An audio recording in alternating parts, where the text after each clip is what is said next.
अस्सलाम वालेकुम। अपनी ताज़ा गज़ल के साथ हाजिर हूँ। मतलब मुलाजा करें।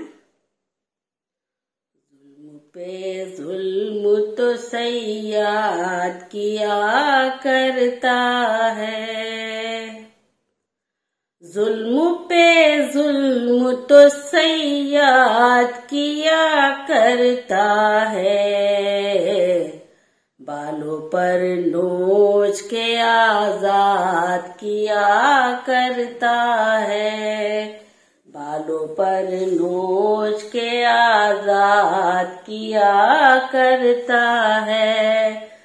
कौन कहता है कि आबाद किया करता है, कौन कहता है कि आबाद किया करता है। इश्क दीवानों को बर्बाद किया करता है, इश्क दीवानों को बर्बाद किया करता है।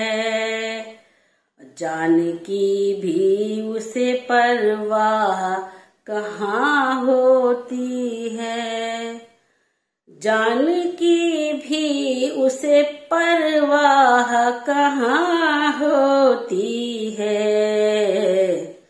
इश्क इंसान को फौलाद किया करता है, इश्क इंसान को फौलाद किया करता है।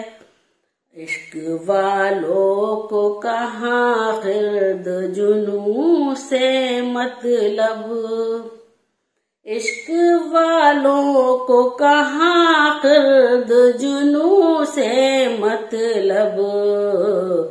जिंदगी अपनी यूं ही बर्बाद किया करता है, जिंदगी अपनी यूं बर्बाद किया करता है। अब कहाँ कैस फरहाद जहां में बाकी, अब नहीं कैस व फरहाद जहां में बाकी। इश्क में इंसान उन्हें याद किया करता है, इश्क में इंसान उन्हें याद किया करता है। इश्क दीवानों को बर्बाद किया करता है।